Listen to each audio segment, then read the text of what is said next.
তো আজকে আমরা টাইপস্ক্রিপ্টে একটা সবচেয়ে কমন ইন্টারভিউ টপিক দেখব, যেটা হচ্ছে কি টাইপ ভার্সেস ইন্টারফেস। তো এটাতে কি হয়, আমরা কি বলবো, আমরা কখন কোনটি ব্যবহার করব এবং কেন ইন্টারফেসের ডিক্লারেশন মার্জিং হয় কিন্তু টাইপ করলে সেটা হয় না, সেটা ইউনিয়ন বা ইন্টারসেকশন কিভাবে কাজ করে, আর ক্লাস ইমপ্লিমেন্টেশন কাকে প্রেফার করব।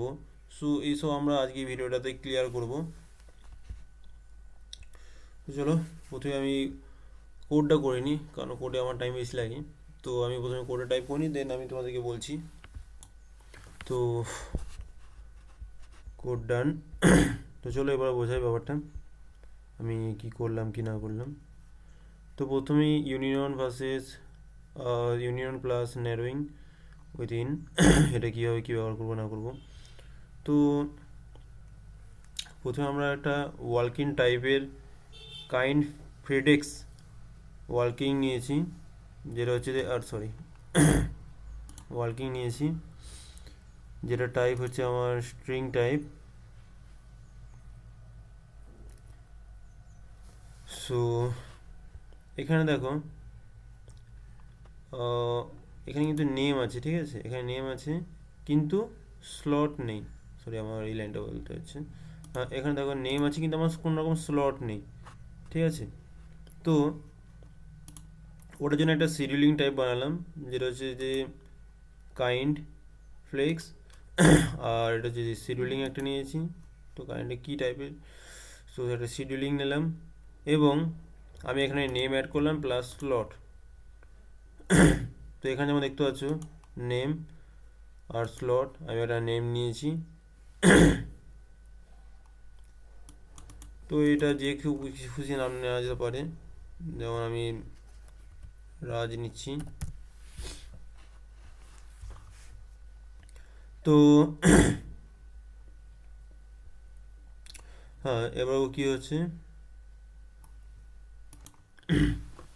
হ্যাঁ তো এবারে কি হচ্ছে, এবার union type. So union type হচ্ছে যে আমার অ্যাপয়েন্টমেন্ট, মানে হচ্ছে যে কী বলবো, ওয়ার্কিং বা শিডিউলিং, বা শিডিউলিং তো জানোই, আই মিন কখন কি টাইম আসবে, ও তো কোন টাইমে আসবে না আসবে ওই সমস্ত ব্যাপারে। তো এখানে হচ্ছে কি ফাংশন লেভেল, ফাংশন লেভেলে কি এখানে কীরকম আছে, অ্যাপার্ট আছে। তো অ্যাপার্ট কি দু রকম সার্ভ হতে পারে, তাই সরাসরি অ্যাপার্ট ডট স্লট লিখলে এরর হতে পারে। সো ওই জন্য কী করছি, ওই জন্য স্লট ইন অ্যাপার্ট হলে স্লট ইন অ্যাপার্ট হলো রান টাইম প্রপারলি চেক হবে, আর চেক ট্রু হলে সেটা টাইপ স্ক্রিপ্টে ন্যারো করবে এবং ন্যারো করে সেখানে অ্যাপার্ট এবং শিডিউলিং এই সমস্ত শো করবে। তো এবার হচ্ছে যে আমরা রান করছি, রিটার্ন নিচ্ছি। আমাদের রিটার্ন করলাম, সো যাই হোক।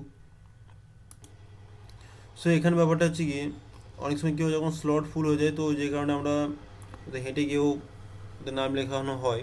তো দ্যাটস ওয়াই এখানে কী হচ্ছে, আমরা ওয়ার্কিং, এটা রিটার্ন টাইপে আমরা নিচ্ছি কি ওয়ার্কিং ডট ইন বলতে ভুল, আমার প্রোনাউন্সিয়েশন একটু ভুল হয়েছে। তো এবার হচ্ছে এখানে অবজেক্ট স্লট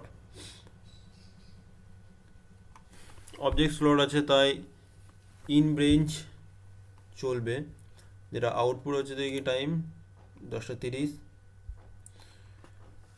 তো দ্যাটস ইট।